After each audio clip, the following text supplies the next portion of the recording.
네, 지금부터 손해평가사 2차 2과목 첫 번째 강의를 진행하도록 하겠습니다. 이번 첫 번째 강의에서는 농업재해보험 손해평가 개관에 대해서 간단하게 전체적으로 여러분과 함께 살펴볼 예정입니다.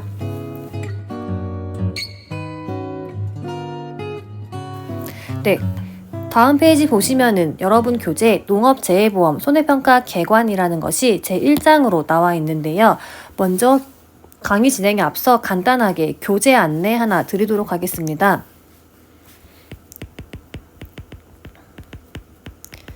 네, 저는 이제 제 강의를 들으시는 여러분들을 위해서 교재를 제가 따로 편집을 해서 여러분께 제공을 해드리고 있는데요. 교재를 별도로 판매를 하지는 않습니다.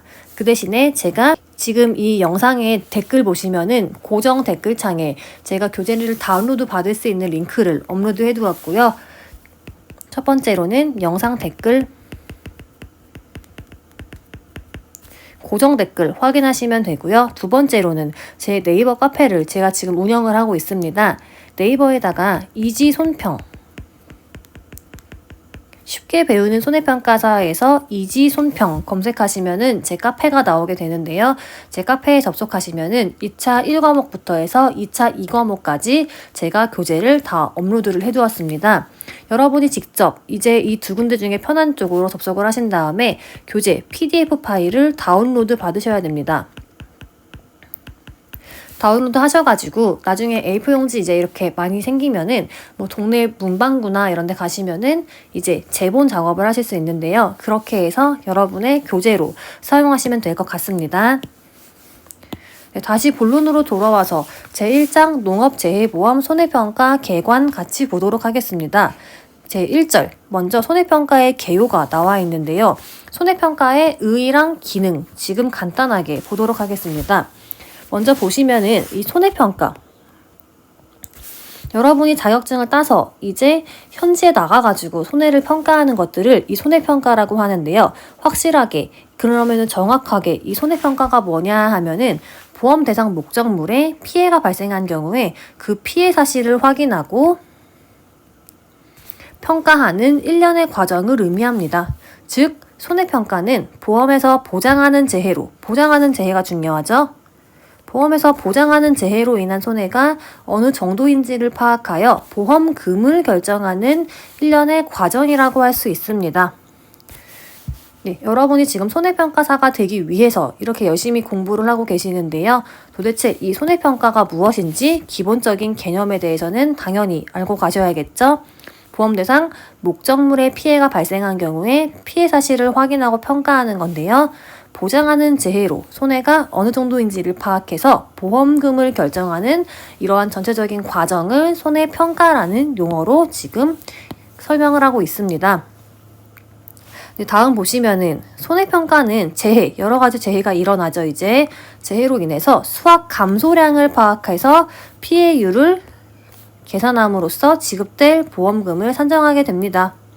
이러한 손해평가의 결과는 지급하게 될 보험금을 확정하는데 결정적인 근거가 되기 때문에 손해평가, 그 중에서도 특히 현지에 나가서 조사하는 거는 이 농업재해보험에서 가장 중요한 부분 중에 하나이다 라고 합니다.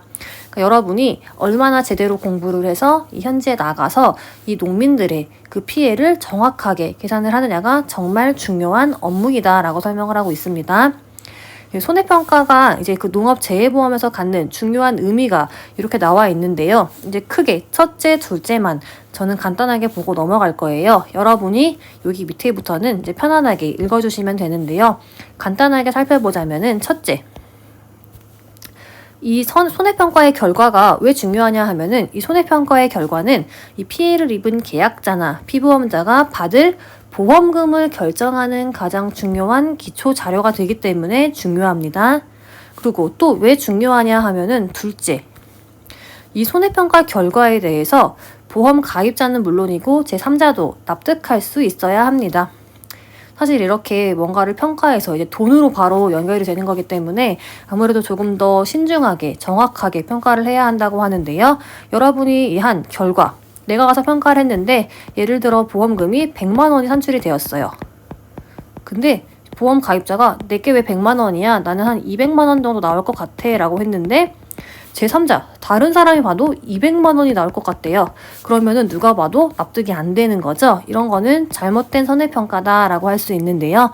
이 손해평가 결과는 그렇게 보험 가입자랑 제3자까지 납득할 수 있어야 됩니다. 네, 다음 보시면은 셋째 보실 텐데요. 세 번째로는 이 보험료율은 해당 지역에 따라 다르고요. 그리고 개개인의 보험금 수급 실적에 따라 조정됩니다. 당연히 보험금을 전년도에 많이 받았어요. 그러면은 그 사람은 그 다음 연도 보험료가 인상이 될 거고요. 만약에 보험금을 안 받거나 너무 적게 받았어. 그러면은 다음 연도에 다시 계약자가 가입을 할 때는 이제 보험료가 할인이 되는 거겠죠. 그리고 네 번째 보시면은 손해평가 피해 상황보다 과대한 평가가 되면은 피해를 입은 보험 가입자는 그만큼의 보험금을 많이 받게 되어 당장은 이익이지만 계속 이렇게 이제 광범위하게 보험금을 많이 받아가게 되면은 이제 결과적으로는 보험료율이 높아지죠. 그렇기 때문에 결국은 보험 가입자에게 손해가 온다. 그리고 보험사업 운영이 곤란하다. 그래서 결국은 이 농업재해보험 제도 자체의 존립에도 영향을 미칠 수 있다. 됐죠? 결국엔 그렇기 때문에 그러므로 이 손해평가는 객관성과 정확성을 유지하는 게 매우 중요하다라고 결론이 나 있습니다. 다섯 번째, 이러한 여러 분이 한 손해평가의 결과 계속 이제 축적이 되면은 보험료율을 조정하는 기초 자료로 활용될 수 있고요. 그리고 농업재해의 통계나 재해대책 수립의 기초 자료로 이용될 수 있기 때문에 이러한 손해평가가 농업재해보험에서 아주 중요하다라고 지금 이렇게 5가지로 설명을 하고 있습니다. 이 부분은 여러분이 이제 한번 읽어보시면 될 것 같고요. 이제 두 번째, 2번 손해평가 업무의 중요성. 그렇다면 이런 손해평가 업무는 어떻게 중요하냐라고 했는데요. 손해평가는 보험금 산정의 기초가 되므로 돈과 관련됐죠? 매우 중요합니다. 손해평가는 보험금 산정의 기초가 되므로 농업재해보험 사업의 운영에 있어 그 어떤 업무보다 공정하고 정확하게 이루어져야 한다. 당연한 얘기입니다. 네, 다음 보시면은 저는 큰 글자만 보도록 할게요. 여러분이 나머지는 읽어보세요. 보험 가입자한테 정당한 보상을 해야 되고요. 그리고 선의의 계약자 보호를 해야 됩니다. 그리고 보험 사업이 건전화될 수 있도록 이제 여러분이 이 손해평가 업무를 중요하게 생각하고 해야 된다. 공정하고 정확하게 이루어져야 한다라고 합니다. 이 내용도 마찬가지로 여러분이 한번 읽어보시면 될 것 같습니다.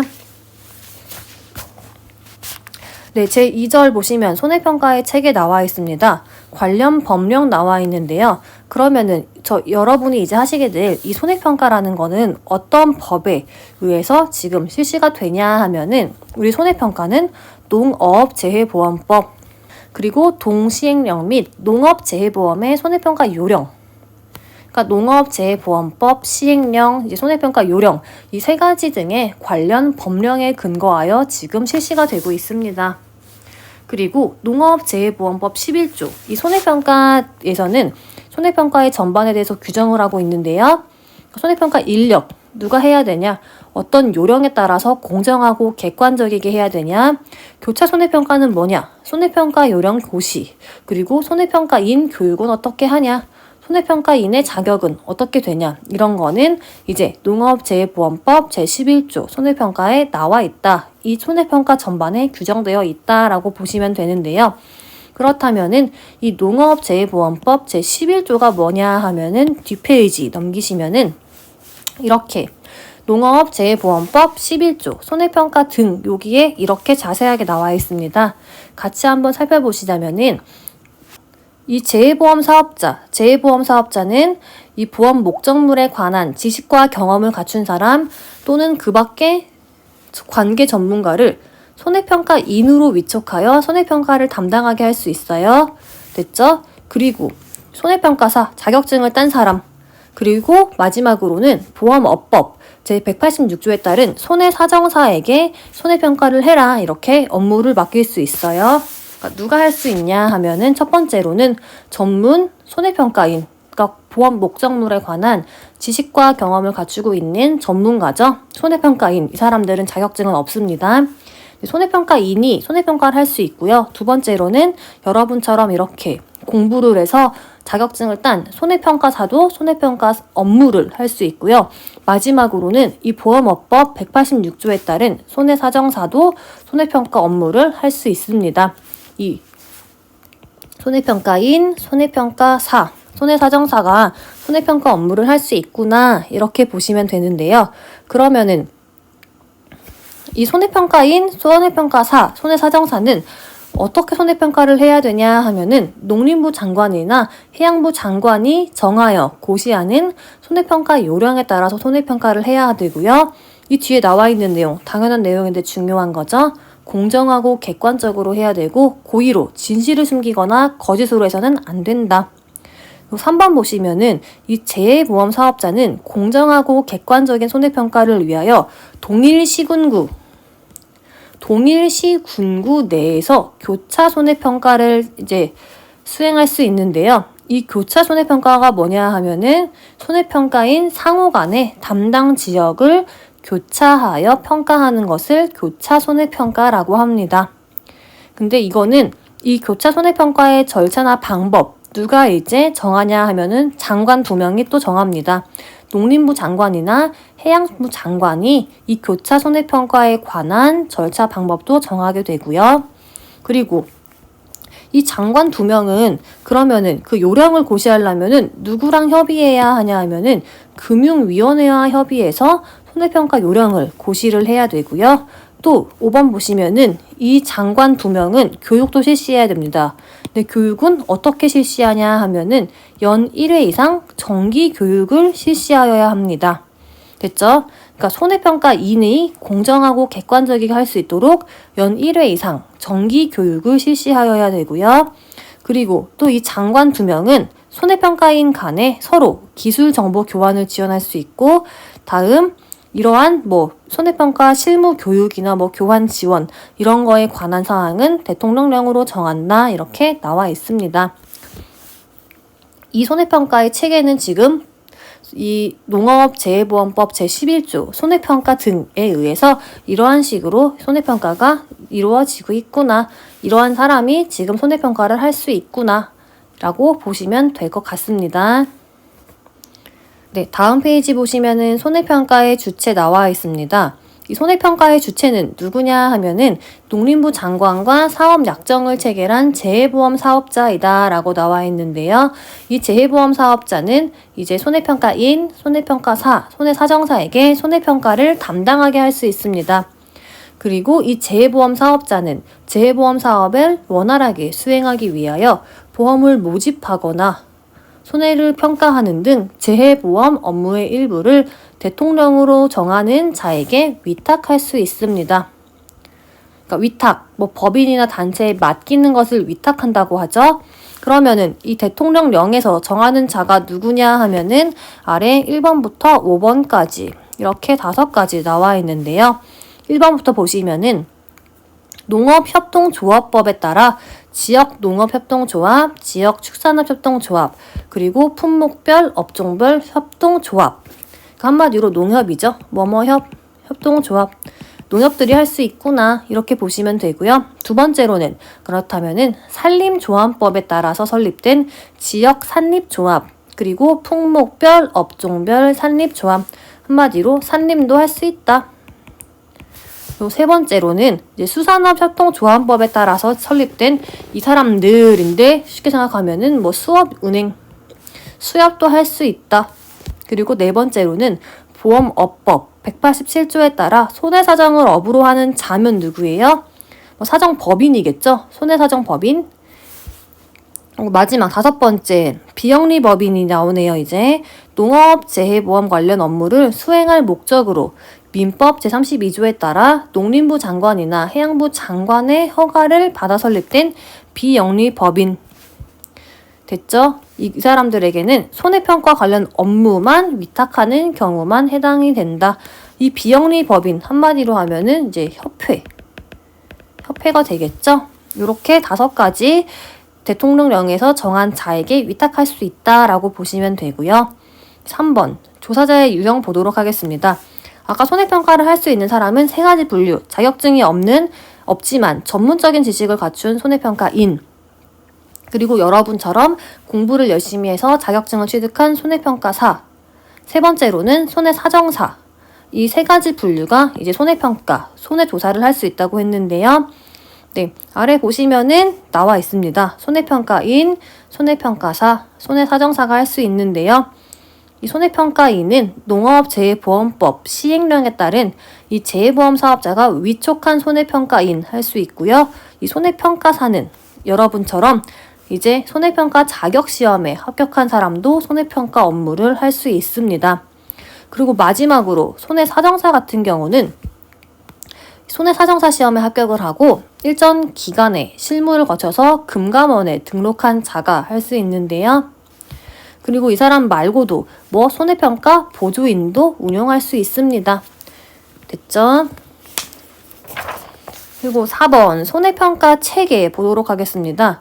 이 손해평가라는 것 자체는 여러 번 설명을 드렸지만 보험 가입자인 농업인이 사고가 났어요. 그러면은 나 사고 났으니까 보험금 주세요 라고 하는 것부터 시작이 돼서 이제 손해평가인, 손해평가사, 손해사정사가 현지에 가서 조사하고 그리고 이게 필요할 때는 검증조사까지 하는 이런 과정을 손해평가라고 한다고 설명을 드렸는데요.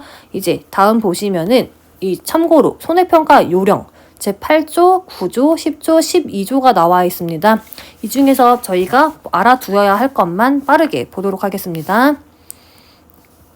이 손해평가 반, 여러분이 이제 현지에 나갈 때는 보통 한 5명 정도가 손해평가 반을 구성을 한다고 하는데요. 보통은 한 2명 정도가 같이 나가서 조사를 하고 있다고 합니다. 그렇다면은 이런 손해평가 반 구성은 어떻게 하냐 하면은 여기 2번 보시면은 제1항에 따른 손해평가 반은 이제 1인 이상 포함하여 5인 이내로 구성한다고 했습니다. 근데 보시면은 누구를 포함하냐? 손해평가인, 손해평가사, 손해사정사를 1명 이상 포함하여 5인 이내로 구성을 해야 되고요. 손해평가 반을. 그리고 이 2번이 중요한데요. 이렇게 1인 이상 포함하여 5인 이내로 구성을 하지만 아래 조건에 해당하면은 이런 해당자를 손해평가사 구성에서 아예 배제를 해야 된다고 하는데요. 누구냐? 이거는 총 4가지 경우가 있습니다. 1번부터 4번 나와 있는데요. 보시면은 1번 자기 또는 자기와 생계를 같이 하는 친족, 이해관계자죠. 가 가입한 보험 계약에 대한 손해평가는 이제 안 됩니다. 그러니까 한마디로 자기 계약 안 되고요. 두 번째, 자기 또는 이해관계자가 모집한 보험 계약에 대한 손해평가는 이제 안 돼요. 손해평가반 구성할 때 빠져야 되고요. 그리고 직전 손해평가일로부터 30일 이내의 보험 가입자 간 상호 손해평가, 이것도 안 돼요. 만약에 제가 A입니다. 근데 제가 30일 이전에 B 거를 평가를 했어요. 됐죠? 근데 이번에는 B가 내 거에 못 온다. 이렇게 보시면 됩니다. 4번 자기가 실시한 손해평가에 대한 검증조사 및 재조사도 나는 빠져야 한다. 이렇게 보시면 됩니다. 만약에 검증조사나 재조사를 나가는데 내가 평가를 한 거예요. 다시 봤는데 수치가 되게 안 맞아. 근데 만약에 내가 이거 좀 잘못했어요 라고 하면은 자기가 평가를 잘못한 거를 인정하는 게 되잖아요. 그래서 이런 것도 안 된다. 내가 한 거는 네가 검증하고 재조사하지 못한다. 이거 4가지 잘 봐두셔야 되고요. 첫 번째는 쉽게 생각하시면은 자기 계약, 친척과 이해관계자가 안 된다. 두 번째는 내가 가입하라고 했어. 내가 모집한 거 손해평가 안 된다. 그럼 세 번째는 3번이랑 4번 같은 경우에는 이해관계자 아니에요.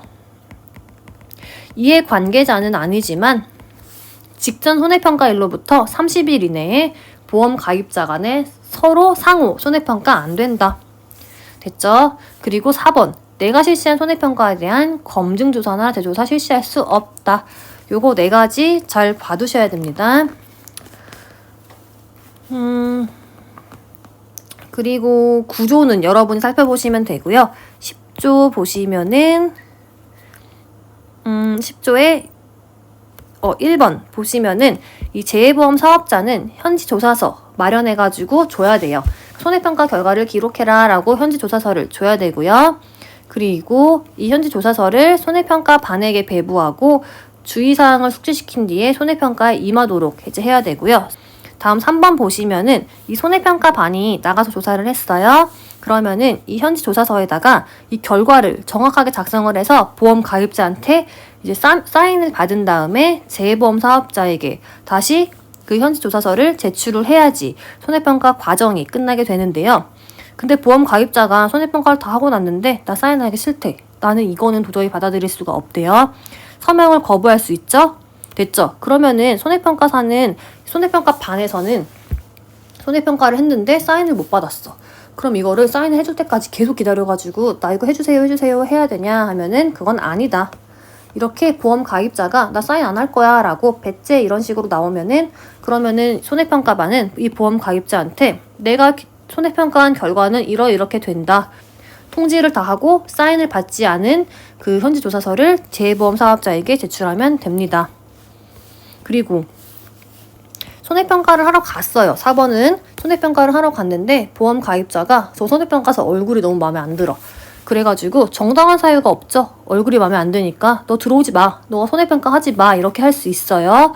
이렇게 된 경우에는 그 피해를 인정할 수 없는 것으로 평가한다는 사실을 보험 가입자에게 알리고 그냥 현지조사서를 재해보험 사업자에게 주면 됩니다. 한마디로 너가 별다른 이유 없이 내 얼굴 마음에 안 든다고 너의 밭에 못 들어가게 했지? 그러면은 손해평가 반 우리는 구성해서 너 농지까지 갔는데 결국에는 너 때문에 피해를 조사를 못했어. 그러면은 그 피해를 우리는 인정할 수 없어 라고 얘기를 하고 가면 됩니다. 5번 보시면은 이 재해보험 사업자는 보험 가입자가 손해평가반의 손해평가 결과에 대해서 설명 또는 통지를 받은 날로부터 7일 이내에 손해평가가 잘못되었다고 이렇게 증빙하는 서류나 사진을 제출하는 경우에는 이 재해보험 사업자는 다른 손해평가반으로 하여금 재조사를 실시하게 할 수 있다라고 나와 있습니다.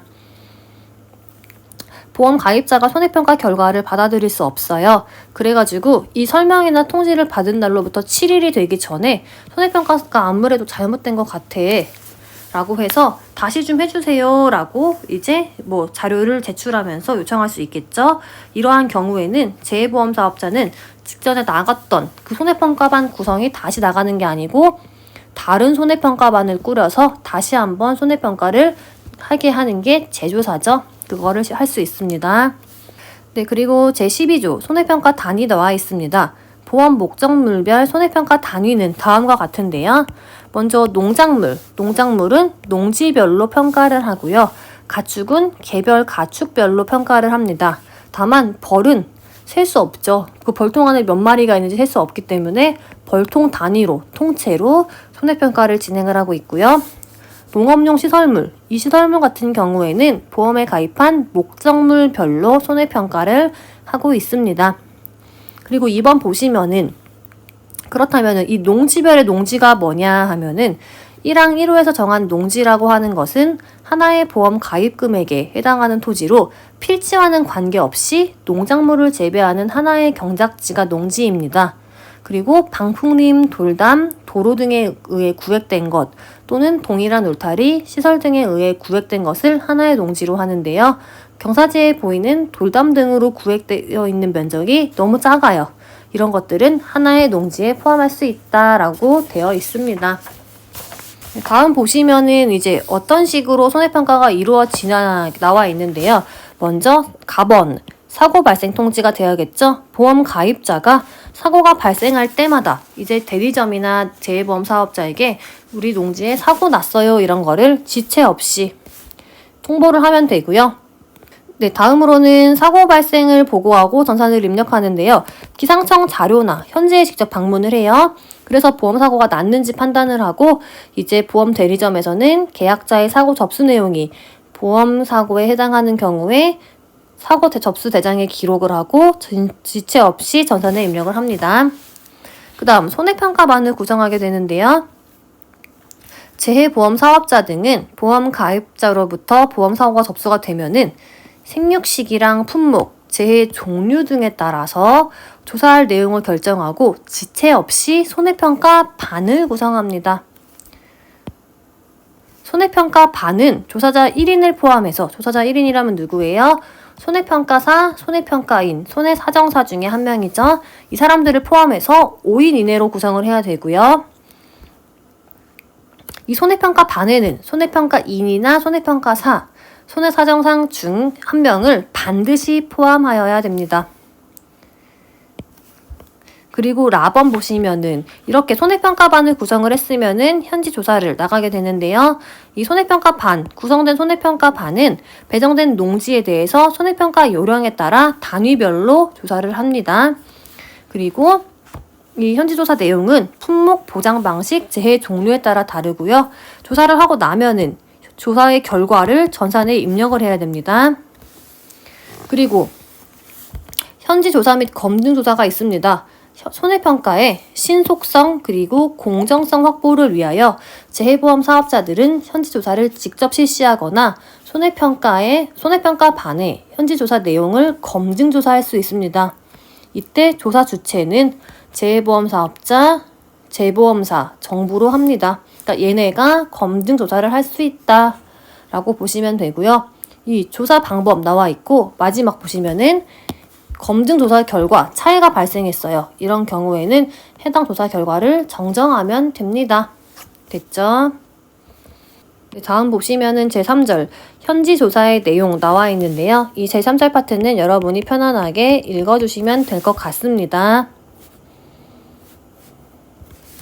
네, 마지막 표 1-1 품목별로 현지조사를 어떻게 하냐 종류 나와 있는데요. 뒤에서 여러분 이제 여기 있는 것들에 대해서 꼼꼼하게 볼 텐데 지금 아주 간단히 보시면은 먼저 공통적으로는 피해 사실이 발생하게 맞는지 피해 사실 확인 조사를 하게 됩니다. 그리고 과수 품목은 이제 적과전 종합위험이랑 일반적인 종합위험 크게 두 가지로 분류가 할 수 있는데요.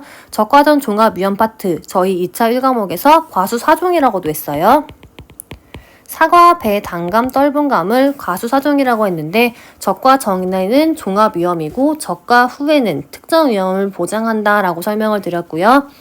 이제 그러면은 어떤 조사를 하냐, 나가서 뭘 하냐 하면은 적과가 종료하기 이전에는 피해 사실 확인 조사를 합니다. 그리고 이 적과전 종합위험은 적과 후 착과수 조사를 무조건 다 해야 되고요.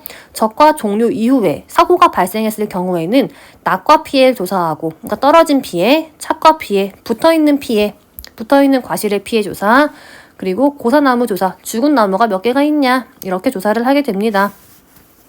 네, 다음으로 종합위험 과수 품목. 여러분, 자, 뒤에서 꼼꼼하게 배우실 건데, 간단하게 보시면은, 이 포도, 복숭아, 자두는 착과수 조사, 몇 개가 붙어 있나, 착과수 조사를 하게 되고요. 그리고 밤부터 참다래, 대추, 매실, 오미자, 유자, 살구, 호두, 이런 거는 수확 개시나 수확 개시 후 수확량 조사를 하게 됩니다. 네, 특이점이 하나 있는데요.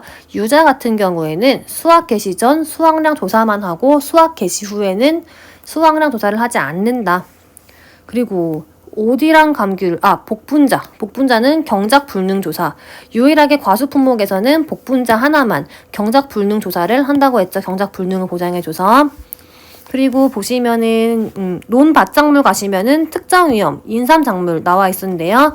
인삼작물 수확량 조사 진행하게 되고요. 벼 조사 상당히 많이 합니다.